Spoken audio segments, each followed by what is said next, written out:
I'm Alexandra Kreis, and you're listening to Outer Travel Inner Journey.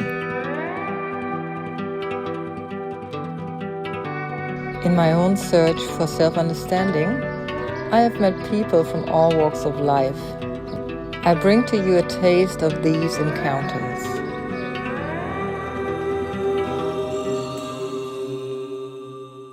Hello, and welcome back to Outer Travel Inner Journey. Journeying and traveling seem to be so alike, and then they are so different, right? Today, I'm sitting down with Sonja Radvilla, currently based in... Hey, Sonja. You are currently in Portugal, right? Yes. Yes, and you're living, as I found out, in a very kind of auspicious place outside of Lisbon. We don't need to say where if you don't want to. It's Sintra area, and very magical, special place. Yeah, it's super nice. And I know Sonja from being a student of Bharatanatyam. That's how I got to know her. And then I found out she's also a yoga practitioner. And lately she has become an author of a children's book, I would say, Young Yogi and the Mindmonsters. Yes. So, and this is why I kind of brought you on this show. Because I know you're from the States, right? Yeah. And at some point in your life, you left that country. Do you want to quickly say something? Oh, that's a whole another conversation. But I left the States in 2008. I haven't lived there for 12 years, and I have a very I feel quite heartbroken about a lot of what's happening in America. Yeah. It's hard for me at a distance to observe a lot of what's happening, and it is my home and where I grew up, and I have a lot of friends and family there still, and I'm grateful I'm not living there. but I feel heartbroken, kind of. And it's so hard. I know I've lived away from home. I'm back in my home country, and I lived away from home for about 14 years. And in some ways, I think there is a point when we stop running away, when we're stopping that traveling. And you've done extensive, you just told me you did 8 years without a home even, right? Yeah. That there is a need arising to see where our roots come from. Do you feel the same? Yeah, well, I'm just re-exploring what having roots is all about. Because I've been like a untethered leaf in the wind for so long. And I wanted it that way for a long time, but I don't anymore.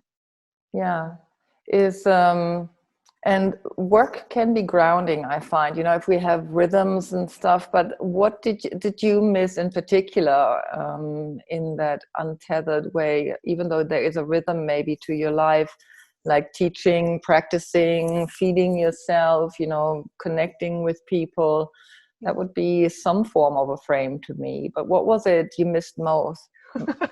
I don't know. It was really, after all of that, it was like actually the simplicity of having my own kitchen and my own spice rack and my own dishes and everything I need to cook and my own bed. And so, having my things not in a suitcase and in boxes, and, having some kind of comfort that wasn't somebody else's.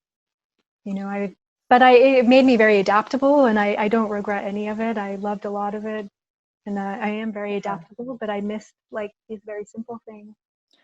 Yeah, and it's funny because we are both coming from this yoga path, and on this yoga path, a lot of the message that I kind of got was, just become free of attachments and desires. And this is actually what your book is about, that children's book, like how can we be free of desires? And so many scholars kind of even broke into free from that just to find they were even still attached to something like a pot or so, so you finding yourself in this game of like, how can I evolve, and at the same time, I want attachment. What is that like for you?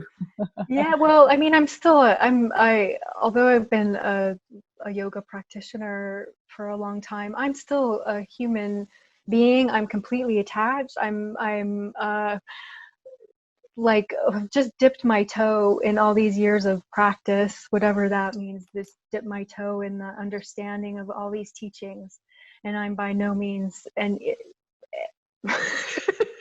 very far with really living that way. And I don't know if you can be a human being without being attached.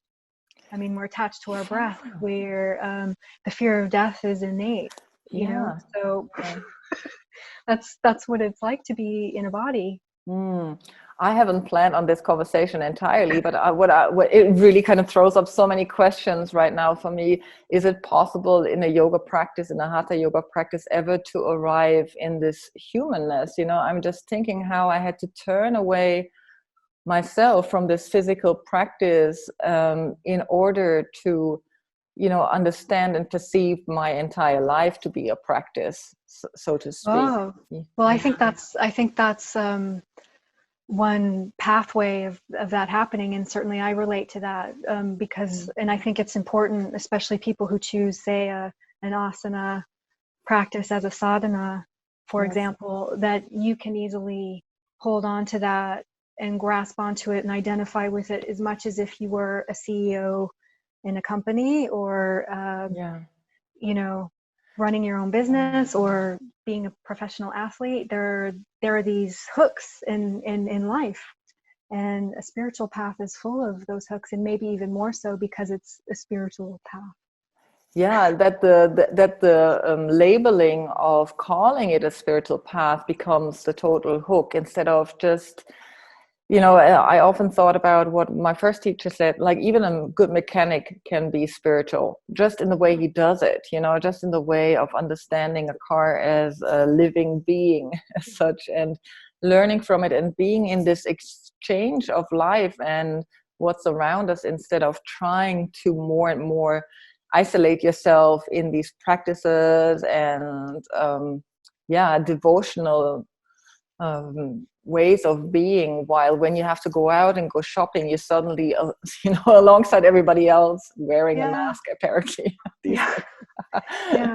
It's easy to take on anything as an attachment, and take on to anything and identify with it and get fooled by it. And my own experience with an asana practice has been just that also. I identified very heavily for a long time about what I could or couldn't do with these physical postures. It's so crazy. It's ridiculous. Yes. Yeah. It's like an addiction in itself. Yeah. And I was really into it, really in it, and really in it. Yeah. And then we can get addicted to, oh, this is my way of doing it now. I see that a lot in people, and the way we have to listen to all these new names of yoga styles, because everybody has a need to say, like, I found the golden grail in, like, so this is why I call it Alexandra Kreis yoga or whatever, instead of allowing life just to live through us, and having used that tool in a way of showing us more where we have our blind spots, of where we're seeing, where we're not fluid any longer, and where we have to be real about our confinedness in our own bodies, I think you said something exactly right, in that it's a tool, and I think the common mistake is that it's the thing in and of itself, and it's the tool, it's the shovel that gets you there. But many people are mistaking the shovel for the Holy Grail or for it, and it's not. And I think it's really important to keep being reminded of that, and how in whatever way it comes. I certainly wasn't getting that message for a long time, and probably someone was saying it, but I wasn't getting it. Well, we have to make all our mistakes so we can grow, and until the mistakes become so big that we are actually being put in our place.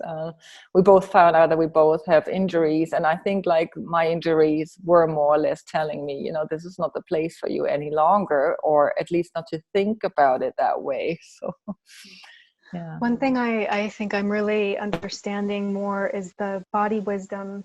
Body wisdom is so much greater than my little mind and all the Yeah. things that I think.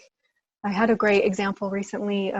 I started studying Bharatanatyam again with my teacher after a very long time, decade. And we were going over in the first class so many things that I haven't done in so long, but it was like I didn't skip a beat. But my body, it was my body doing it. I was not involved. The minute my head would get involved, Yeah. it would fall apart. But there's this memory. The body is so intelligent. And I'm seeing that more and more, and trying to listen more and more. What is my body actually telling me? And it's really most of the time not what I think it is. And so many of us, we don't know how to listen to that body. I mean, we're kind of using a discipline to wield ourselves, to kind of feel the form. But I think beyond that, we have to listen even deeper into what our body can tell us and what we have to connect with through our body. And the simplest things, like when you get up and your desire mind tells you want a coffee, and your body wants something completely different. It wants a glass of water, maybe, to just be aided in doing your morning routine, your bowel movements, if I can mention this in a podcast.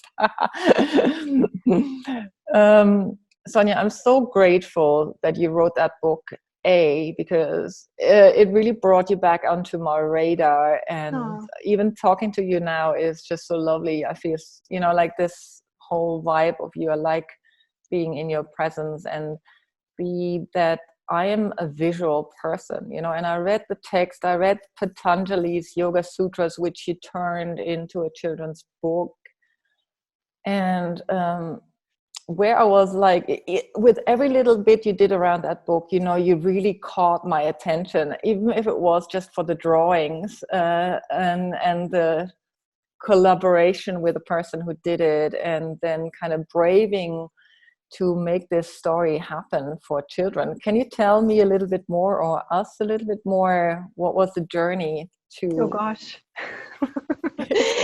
Well, I'll first say it's a children's book in disguise. I really wrote it for people like you and me, and people who are curious and trying to understand the Yoga Sutras, and there's plenty of commentaries and texts to explain it, and that's not what I wanted to do. I wanted to have something whimsical and fun, because I understand things. I can study and cram, but I really enjoy learning when things are fun and entertaining, and it's something will stick. And one of the biggest inspirations for this book was, I don't know if you know, The Tao of Pooh by Benjamin Hoff. It's a classic. He explains the philosophy of Taoism through Winnie the Pooh. And it's so beautiful. You should read it. Yeah, but I wanted to kind of do something like that with Young Yogi, was explain it through the eyes of a child, and so that a child could understand it, so that it's multi-layered, which is also what I like. I like things that are, a chair that turns into a table, and the book is like that. The book is for children, it's for adults, it's a study aid, and it's a story, and it's all these things, and it's kind of in its own category. It's a yoga book, it's a children's book, but it crosses all these genres, in my opinion. And it's been a long time in the making. I originally started, the seed of it was planted when I was studying in Australia with my Ashtanga teacher there, Dina Kingsburg. And that was in 2012 around. She gave us an assignment when we were studying the sutras to explain the Samadhi Pada like we're trying to explain it to a child. So everyone was kind of just paraphrasing the sutras, and that's all they did. And I had the idea to turn it into a story. So I had a rough outline first. There was a story, and it was called something like Yoga Makes the Monsters Go Away, or something like that at first. And that was the initial burst of inspiration, and everyone in my group was really, when I shared it, they were like, "That's great! It's so good. You do more with that." And then I spent quite a few years, working on it, and there were lots of times where I wasn't working on it at all, and then I'd work on it. But one of the biggest barriers to writing the book was my own personal, this is demon stuff of just not being worthy to put something out, not being good enough, being creatively blocked because of all these fears, and kind of working with some people who would help me get over some of that. And now I do feel much freer from that, but I had to go through, like, slog through this unworthy so that book became your yoga, so to speak. In kind of, as in thinking that yoga wants to highlight where we don't see ourselves as whole. Right. Wow. And I would also say that as I started practicing over the years, the philosophy, I think this happens for a lot of people. You start with asana, but then the philosophy really starts taking over, becomes more in the forefront. And I was, looking at different, I've devoured any translation of the sutras I can get, to try to understand and talk to people who could explain things to me. And then when I got over the kind of personal humps, then, the freedom of creativity, the brilliance of creativity, when you're open to just let things come to you. I mean, so many of these characters and the way it was just, I feel excited in my heart that these characters came to visit me and show me what they want to have happen. And that was a whole, that's the journey of creativity that I feel so grateful for, and I want to do more of in my life. Yeah. That reminds me of one of the TED Talks I'd listened to by Liz Gilbert, Elizabeth Gilbert, Eat, Pray, Love. And she was saying is like that she learned that the characters come through her. It's like a wind passing through, instead of making it your own and feeling that you're always in charge. You're just becoming a vessel, which is another kind of yogic expression in my eyes, that we are here to do something, and that we are just being asked to be here and do something. And so when we allow that to happen on the smaller scale, as you said, like even letting character come to life, so maybe someone else will understand the sutras in a way of an inspiring, to be inspiring, then that's already a good yogic step. Yeah, it is like that. David Lynch calls it like catching the big fish. Like all you have to do is be receptive, which is why he meditates all the time. That these things are all there, and if you're just receptive, they're just waiting. They're just waiting for the right person. That's how musicians talk about songs, and even scientists who come up with theories. These things come from the ether. Yeah, I just wanted to use the chance while we're talking about the book. These are your characters, the beloved Young Yogi with his little chicken friend. Paco. Yes, I love this one. This one. The inspiration for this, I don't know if you see it as you look at it, but it's our take on the Sgt. Pepper album. Yes, absolutely. That's what I kind of thought. Yeah. It looks like it's been inspired by LSD as well, or whatever. There's psychedelic influences, I guess. Which is good, because these psychedelics, they only kind of help us to open the mind in a way that yoga is trying to do it.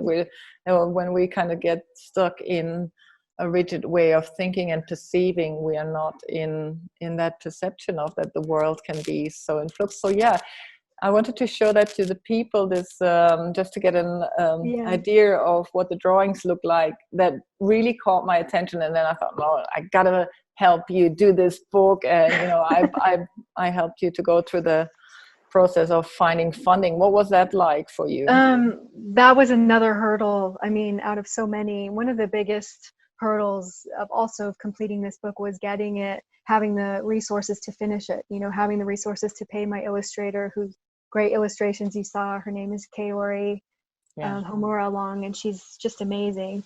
But and she was very patient, and such a great person to work with, but so patient with how I had to pay her and when I had to pay her, and then anyhow, that all worked out, and then the book was complete. And I've never published a book, and I kind of went through things in a out of order. Now I know that now that I've been through the whole process.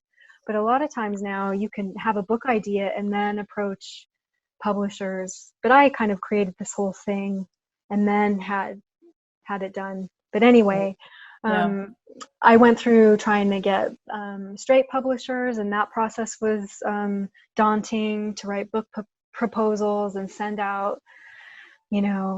out to, I don't know how many publishers anymore I approached, but that whole thing also took like about a year's time. And then, all within that time, just getting rejection after rejection, which was also just, again, I was reading, at that time, I was reading all this famous, amazing writers and artists that had been rejected in their lives, and reading that for inspiration. Okay, they were rejected, so I'm in good company. But then I decided to do the crowdfunding. Publishizer is this company that works specifically as a crowdfunding for books, and you can find publishers will often find books through this avenue. But so if that doesn't work out, you can also self-publish, and you just raise money for the book. And so that's what I did, and it was very successful. It was a very successful campaign, and actually that lifted my spirits so much, how many people helped contribute to get this book out there. This book is like, that's the thing, it was carried by so many people to get out there. And do you get people approaching you in regards to the book, next to what I'm doing obviously right now? I mean, I've gotten my friend Manu has a kind of podcast, and I spoke with him a few months ago, and I get messages from people. I get, for example, my friend's daughter, she drew a picture for me of her version of the Oming Gales and the Magic Meadow, and she sent me these drawings. So I hear back. I get some feedback. Oh, nice. Because I introduced that I give lectures on self-love and how to produce that from a yogic and Ayurvedic mindset. And I used one of that lecture to introduce your book. I think the title of that lecture is I think We Are Loved, or We Are, You Are the Universe, and I think in that text we are touching so much upon that fact that in the moment we isolate ourselves and think in the mini-me version, or in the like, I have to learn this, and why is this torturing me, as Young Yogi goes through these adventures of like, oh my God, I've been haunted by monsters, these are my thoughts. And then he needs to learn to open up into the magic and mystery of life, right? And even together with his bully friend Bharat, right? Is it Bharat? This is wow, it's really lovely to hear that you used that and you saw that, and for me to hear that also now, because I think that's something I still grapple with, which is this identifying with I'm doing something, I've got to make this happen, or it's my practice and my book, and these things aren't actually to do, nothing is to do with me. And things happen when I get out of the way, and to hear you say that again, it's like, of course. But Young Yogi is very much me in disguise. All his frustrations, there's times in the book where he thinks he has the answer and then something else comes. Like, that's definitely, I've got that. Like, I think I have it, and then there's something else. And And like, the tighter we grab it, the more it flips through our hands or slides through our hands. Yeah. Yeah. Yeah. But the book and the big thing from the sutras that I gather from the philosophy and from the writing of the book and the living of life is this ultimate surrender, right? Just surrender. Yes. Yeah. And when that happens, then there's space for, like you said, life to move. Life moves. But when I think I'm in charge, nothing happens. It's funny when you kind of brought in this character that is it the surfer who talks Irish? No, it's the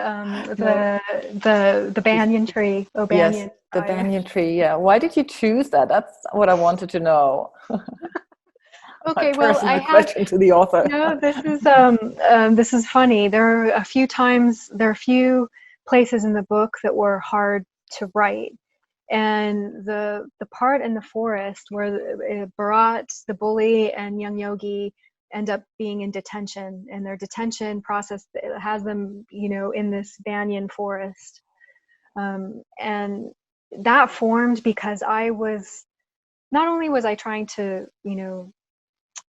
figure out what these sutras mean and then tell it in a story in a simple way that someone could understand, but also that the order of the sutras were the structure of the story. And I was also trying to tell a story that had drama and intrigue and conflict and all the things you need for good storytelling. So at that point in the book, there were other versions that were just terrible. So eventually the banyan forest came to life, and then O'Banion came as the character to kind of, I don't know why he came, but he came after all this struggle of like not being able to tell that part of the story in a way that was exciting. And actually Irish, the people I know from Ireland, they usually think that part's very funny. Just because they relate to the sayings and just the manner of the tree. It was interesting to me because on a lot of people who get to know spirituality, they associate it either with Japan or with India, so then we start thinking, I mean, I've got asked, is your, like when I was teaching more yoga, is your teacher from India? And then when you say he's not, then suddenly he's not the right thing. So I found that interesting that you chose like something so wise and old to be Irish. But there's such a history. I never thought of it in that way, like, oh, it's it just happened, and it was one of those things that happened. But the book is it's a strange universe. The Young Yogi world is this weird universe, and for me, it's like it has a lot of elements of India, but it's not India. It's they're talking trees and there's talking chickens, and I specifically also wanted like the characters to not actually be kind of defined by color exactly, like he's a white boy or do you know what I mean? I wanted there to be this universality of understanding, so that the characters weren't kind of in a way defined exactly like that's an Indian guy, although there are definitely elements of that because I love India. I spent so much time there, and the book is a reflection of, I think, things that I love, and a lot of the characters were deliberate. Like the imaginations were an amalgamation of the Supremes, and I kind of was thinking of the songs in Willy Wonka, and I just thought, wow, and to have these kind of a million folded heads like the deities in India it's great. I think I was just like, I loved creating that. I was so excited. and Bharat was like meant to be just a very small character, and he inserted himself through the story with his whole journey and transition. I didn't do that. I didn't plan that. He was just supposed to be like the bully on the sidelines. I'm already hoping for more books, Sonja.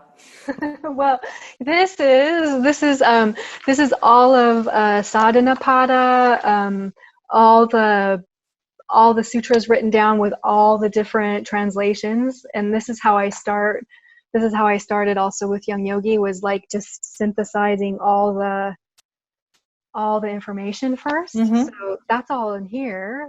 So I've been doing that, and the seed, I'm planting the seeds.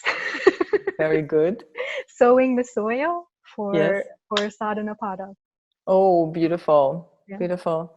Yeah. Maybe you want to explain that to listeners who are not familiar with the texts, Okay, well, the Yoga Sutras of Patanjali is probably considered the most important text for yoga philosophy, and the age of it is, it's a few thousand years old, and it was written down after being an oral tradition, and it has its own history of kind of falling in and out of vogue in the recent past.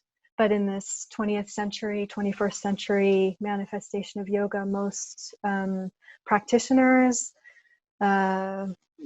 look to this book for an explanation of why they're doing, especially why they're doing a postural practice, an asana practice. But Patanjali says very little about that. Exactly.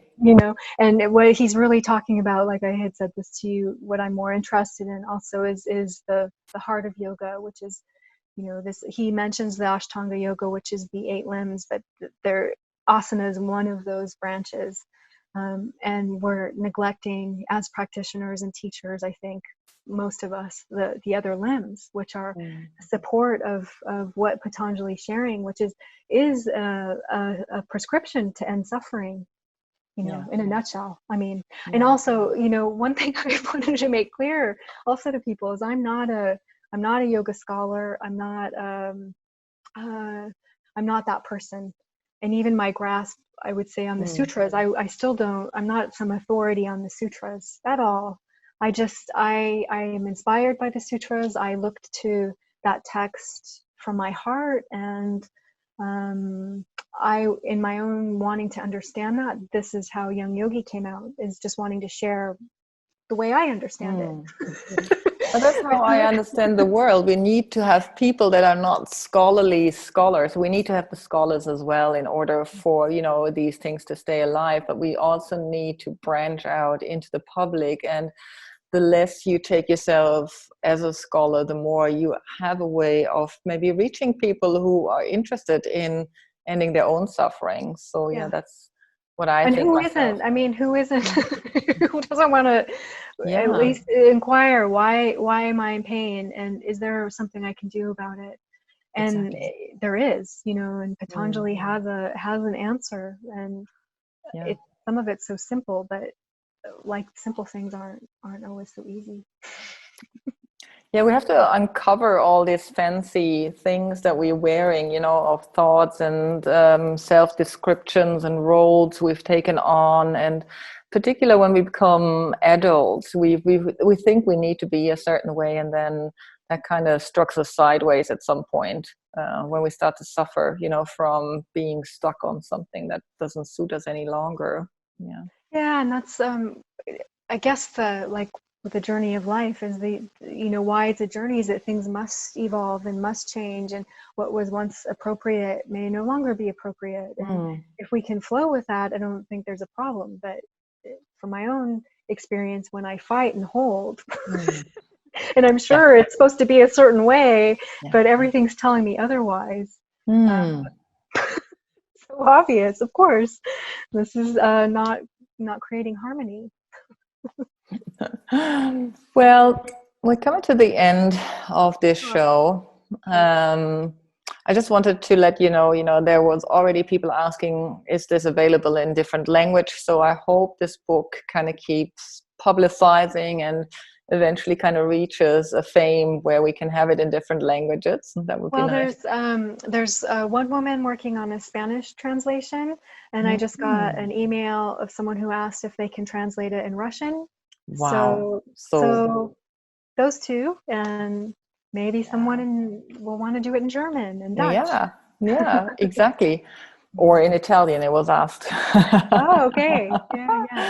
Yeah. So we had kind of thought up a little bit of a raffle. So for the first 15 people who write in to me, and we wanted to offer you a PDF version of the book. So we in the raffle we're giving away one PDF version of the book amongst the first 20 people that write in to tell us what is your favorite yoga sutra? And why? And why? And why? Yes, we're not making it easy. I'm going to leave an email address below the show so that you know where you can send it to. We hope we get some answers by the end of May. So it's not open. So May 2020, if you might listening past this stage to this show. Yeah, and so that you can get a taste of the book. Or where can they buy the book, Sonja? The book is available on my website, which is youngyogiworld.com. It's also on Amazon and Barnes and Noble, and I think it's on, people have told me it's on some other online booksellers. So I'm sure if you Google, it will come up. Yeah, I'm going to put the link to your website on the bottom of this podcast show description so that everybody can find the link. And then, if you're intrigued already and you might watch this on YouTube to follow your scene a little bit, the drawings, or you can Google it. I think you can find it at this point in time to see how she illustrated it. Thank you very much for taking time, Sonja. Thanks for having me. It's lovely to reconnect with you. Yeah, I thought so too. To everybody, thank you for listening in, and I see you soon. If you enjoy listening to my podcast, please consider to become a patron at patreon.com/AlexandraKreis and pledge your donation.